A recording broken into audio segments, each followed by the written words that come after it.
એશિયાની સૌથી મોટી ઔદ્યોગિક વસાહતોમાં જેની ગણના થાય છે તેવા અંકલેશ્વર ઉદ્યોગ મંડળની મેનેજિંગ કમિટીની 10 બેઠકો માટે આગામી દિવસોમાં ચૂંટણી યોજાનાર છે. અંદાજિત 1275થી વધુ મતદારો ધરાવતા આ પ્રતિષ્ઠિત ઉદ્યોગ મંડળ પર કબજો મેળવવા માટે અત્યારથી જ કોર્પોરેટ રાજકારણ ગરમાયું છે. હાલમાં ફોર્મ ભરવાની પ્રક્રિયા ચાલી રહી છે, જેમાં ઉદ્યોગપતિઓ ભારે ઉત્સાહ દાખવી રહ્યા છે. અંકલેશ્વર જેડીસી કોર્પોરેટ ચૂંટણી જંગમાં ગત ટર્મમાં અંકલેશ્વર ઉદ્યોગ મંડળમાં મોટો ઉલટફેર જોવા મળ્યો હતો. વર્ષોથી મંડળ પર એક હથ્થું દબદબો ધરાવતી સહયોગ પેનલને હરાવીને વિકાસ પેનલ સત્તારૂઢ થઈ હતી.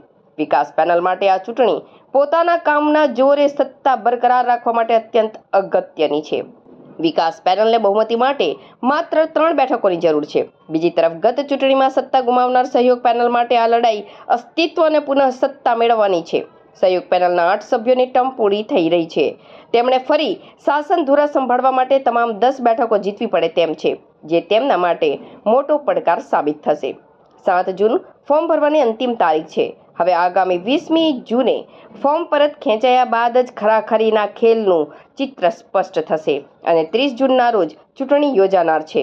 ચૂંટણી જાહેર થતાં જ વિવિધ બેઠકો પર ફોર્મ ઉપાડવાનો ધસારો જોવા મળ્યો છે. અત્યાર સુધીના આંકડા મુજબ જનરલ કેટેગરી 8 બેઠક 35 ફોર્મ ઉપડ્યા છે. રિઝર્વ કેટેગરી 1 બેઠક 5 ફોર્મ ઉપડ્યા છે. કોર્પોરેટ કેટેગરી 1 બેઠક 5 ફોર્મ ઉપડ્યા છે. શનિવાર સાંજ સુધી કુલ 45 ફોર્મનો ઉપાડ થયો છે. ત્યારે આવતીકાલે કુલ કેટલા ફોર્મ ભરાય છે તે સ્પષ્ટ થશે.